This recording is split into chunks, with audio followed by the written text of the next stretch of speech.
రారా. రేయ్ రా నన్ను వినకుండా ఎక్కడికి తీసుకొచ్చావురా? దేవుడికి మొక్కడానికి టైం అయిపోతుందిరా, సినిమా స్టార్ట్ అయిపోతుంది. ఈరోజు శనివారం రా, మర్చిపోయావా? నేను గుడికి వచ్చానా లేదా అని మా తాత పూజలు అడుగుతాడు. 2 నిమిషాలు రా, స్వామి దగ్గర అలా వెళ్ళి అటెండెన్స్ నాకు వచ్చే కోపానికి నీ గొంతు పిచ్చికి చంపేయాలనుంది. ఉండరా. రేయ్ మామా, నువ్వేం చేసినా నాకు మంచి జరుగుతుందిరా. జరుగుతుంది, ఎందుకంటే ఇది అంత మహిమగల దైవం తెలుసా. పద ముందు వినాయకుడు దండం పెట్టుకుందాం. ఓం వినాయక దేవుడా నువ్వే దిక్కు. ఓం శుక్లాం భరద్రం విష్ణుం శశివర్ణం చతుర్భుజం ప్రసన్నవందనం ధ్యాయే సర్వ విఘ్నోపశాంతయే. వినాయక కాపాడు. రేయ్ రేయ్, స్వామికి దండం పెట్టుకోరా. అయ్యా Ganapati, son of Parameshwara, brother of Kumaraswamy, bachelor god Vinayaka, కళ్ళు తెరిచి చూడయ్యా, మంచి దారి చూపవయ్యా. దేవుడా, మొట్టమొదటి దేవుడా వినాయక, అంతా మంచి జరిగేలా చూడు స్వామి. అందరూ బాగుండాలి, అందులో నేను కూడా ఉండాలి. వీడికి మంచి జ్ఞానాన్ని ప్రసాదించు స్వామి. నిన్నే అంటున్నాడు. స్వామి స్వామి వీడెక్కడికి వెళ్ళిపోయాడు?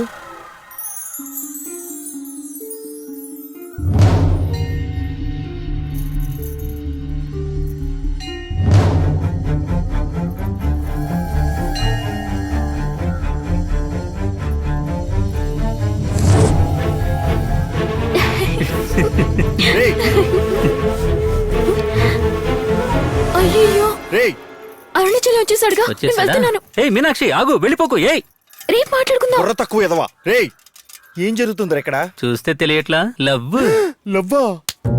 లవ్వా, దీర్ఘం కాదు, లవ్. ఇది చాలు. రేయ్ వాళ్ళ నాన్న పెద్దనాన్న పెద్ద రౌడీలు రా ఈ ఊళ్ళో. ఒకవేళ ఈ విషయం తెలిసిందనుకో, ముక్కలుగా నరికి ఉప్పు కారం పెడతారు. నాకు ఊరుగా మామా, నేను నీ పక్కన ఉన్నంత వరకు నీ మీద ఎవరికైనా చేసే ధైర్యం ఉందా? పక్కన ఉన్నాను కాబట్టి నన్ను చంపేస్తారంటున్నా. ఏంటి మామ నువ్వు అనేది? ఎవరా నీకు మావా? చిచి నాకేమొద్దు, ఇంకా చాలరా బాబు. నాకు నువ్వు వద్దు, నీతో ఫ్రెండ్షిప్ వద్దు. పోరా, ప్రాబ్లం ని పక్కనే రేయ్ మామ పెట్టు. పద సినిమాకి వెళ్దాం. ఇక్కడ నా ఫోటోకే దండడిపోయేలా ఉంది. అన్నా అరుణాచలం, ఎవరి ఫోటోకి దండ పడిపోద్ది అంటున్నా? అది చెప్పు, వేసేద్దాం. ఎవరు ఎక్కువ కాదు మనకి. అదేం లేదన్నా. ఏం తమ్ముడు, ఏదో ఫోటో దండ అని విన్నానే. అయ్యో అది పూలదండన్నా. ఆంజనేయ స్వామిక? అవునన్నా. సరే సరే.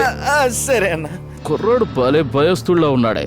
అవునన్నా. తాత తాత అని నా ఒళ్ళంతా చింతపండులా పిసికేసావు కదరా పండునా. ఎలా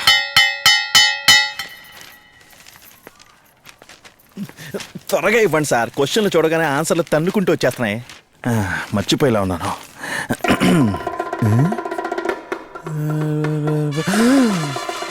దీంట్లో ఇది క్వశ్చన్ పేపర్ మారిపోయింది, ఇంకా రాసినట్టే. పక్క దాంట్లో చూసి ఎలాగైనా రాసేయాల్సిందే. వీడితో పని కాదు, వెనక ముందు తేడా లేకుండా వేసేస్తాడు. ఆహా, ఈడేదో బ్రిలియంట్ స్టూడెంట్ లా ఉన్నాడు. ఈయన్ని అడిగి ఎలాగైనా రాసేయాలి.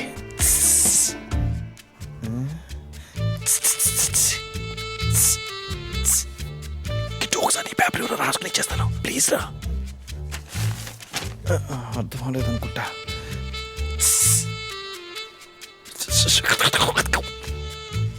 ఒకసారి ఎవరా సార్?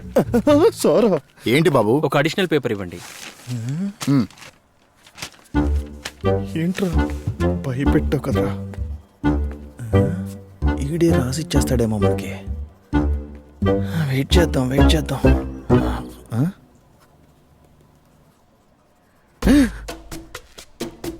రాత్రంతా చదివి ఎగ్జామ్ హాల్లో రాసేటప్పుడు నిద్రపోతున్నాడు. దొన్న